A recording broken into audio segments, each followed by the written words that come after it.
BNP ক্ষমতায় গেলে জনগণ ঘুমাতে পারবে না, ব্যবসা বাণিজ্য বন্ধ হয়ে যাবে, এমনকি সুন্দরী নারীরাও রাস্তায় বের হতে পারবে না, এমন মন্তব্য করেছেন ইসলামী আন্দোলন বাংলাদেশের নায়েবে আমির মুফতি মোহাম্মদ ফয়জুল করিম। যা নিয়ে রাজনৈতিক অঙ্গনে চলছে তুমুল আলোচনা। কিন্তু কি কারণে বিএনপিকে নিয়ে এমন বিস্ফোরক মন্তব্য করলেন তিনি? এসআই রাজ জানাচ্ছেন বিস্তারিত। আগামী ফেব্রুয়ারির প্রথমার্ধেই অনুষ্ঠিত হবে ত্রয়োদশ জাতীয় সংসদ নির্বাচন। এমন ঘোষণা অনুযায়ী কাজ করছে অন্তর্বর্তী সরকার। সে লক্ষ্যে সব ধরনের প্রস্তুতি নিচ্ছে নির্বাচন কমিশন।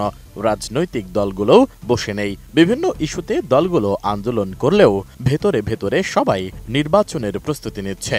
সব দলের প্রার্থীরা তাদের নির্বাচনী এলাকায় যাচ্ছেন এবং ভোটারদের সঙ্গে আলোচনা সহ বিভিন্ন ধরনের জনসংযোগ করছেন।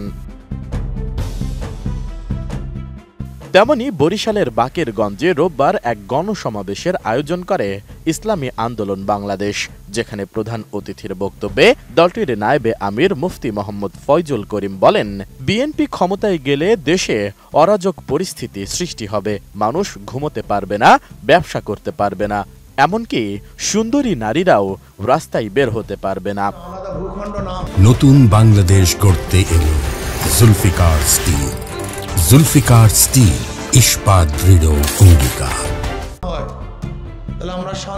বিএনপি ও আওয়ামী লীগের রাজনীতি নিয়ে সমালোচনা করে ফয়জুল করিম বলেন যে চাঁদাবাজির জন্য মানুষ আওয়ামী লীগকে তাড়িয়েছিল, সেই চাঁদাবাজি এখনো আছে, বরং বেড়েছে। ধর্ষণও কমেনি, আগের চেয়ে বেড়েছে। যে দখলদারির অভিযোগে আওয়ামী লীগকে সরানো হয়েছিল, সেই দখলদারি এখনো চলছে। আজকে যারা চাঁদাবাজি করতেছে, দখলদারি করতেছে, জুলুম অত্যাচার করতেছে, ধর্ষণ করতেছে, যদি এরা ক্ষমতা আসে, ঘুমাতে পারবেন না, ঘরে ব্যবসা করতে পারবেন না, সুন্দরী মেয়েরা রাস্তায় বের হতে পারবে না। বেয়াকুব, সচেতন হন জনগণ। আর কত? আজকে 54 বছর ওরা আমাদেরকে লুটপাট করেছে, জুলুম করছে, অত্যাচার করছে, অবিচার করছে। আপনাকে পরিবর্তন চান কি চান না? ঘরে বসে বসে হবে? জঙ্গল কি ঘরে বসে বসে দূর হবে? সাপ বিচ্ছু কি ঘরে বসে বসে দূর হবে? শ্রীগাল, বানর এবং বাঘ কি এমনিতেই সরানো যাবে? না, রিস্ক নিতে হবে, চেষ্টা করতে হবে, সাধনা করতে হবে। এই আপদ বিপদ, জঙ্গল এবং জানোয়ারদেরকে এদেশ উৎখাত করার জন্য লড়াই করতে হবে, সংগ্রাম করতে হবে, চেষ্টা করতে হবে ইনশাআল্লাহ। বক্তব্যের এক পর্যায়ে ফয়জুল করিম বলেন, বর্তমান সরকারের সময়ে বিএনপির অভ্যন্তরে প্রকাশ্যে যত খুন হয়েছে, আওয়ামী লীগের আমলেও অতটা হয়নি বলে মনে করেন তিনি।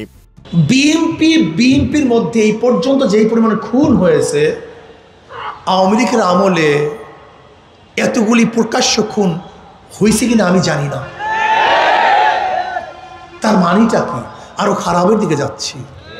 হবে না ভাই, আপনি লিখে রাখতে পারেন, আল্লাহ না করুক যদি আজকে যারা চাঁদাবাজি করতেছে, দখলদারি করতেছে, জুলুম অত্যাচার করতেছে, ধর্ষণ করতেছে, যদি এরা ক্ষমতা আসে, আসতে কয় বাড়বে না কমবে? তাহলে বাড়বে কেন হুজুর? কমতেও তা পারে না, বাড়বে কেন? এখনো তাদের ভয় আছে, যদি আমরা এই কাজগুলি করি দুর্নাম হবে, বদনাম হবে, পত্রিকায় আসবে, মিডিয়া আসবে, মানুষ আমাদের ঘৃণা করবে, ভোট দিবে না। ভয় আছে কি নেই? এই জন্য দেখবেন নেতারা বারবার বলে, খবরদার একটু অপেক্ষা করো, খবরদার একটু অপেক্ষা করো, চুপে চাপে চাঁদাবাজি করো, প্রকাশ্যে করিও না, একটু অপেক্ষা করো। বলে কি বলে না? এছাড়া অন্তর্বর্তী সরকারের প্রতি আহ্বান জানিয়ে ইসলামী আন্দোলনের এই নেতা আরো বলেন, আপনারা যদি পিয়ার পদ্ধতি না মানেন, গণহত্যার বিচার না করেন, তবে জনগণের আস্থা পাবেন না। হবে না ভাই, আপনি লিখে রাখতে পারেন, আল্লাহ না করুক। ইসলামী আন্দোলনের এই নেতা অভিযোগ করে বলেন, চোর যদি এমপি হয়, সে চুরি করবেই। আওয়ামী লীগকে মানুষ চাঁদাবাজ, জুলুম, ধর্ষণ ও দখলদারির জন্য তাড়িয়েছে, কিন্তু এখনো সেই অন্যায় চলছে। আওয়ামী লীগকে যে চাঁদাবাজি, জুলুমের জন্য তাড়িয়েছে দেশের মানুষ, সেই চাঁদাবাজি এখন নাই। তার মানে চাঁদার পরিবর্তন হয় না, হাতের পরিবর্তন হয়েছে। এসআই রাজ, এটিএন নিউজ।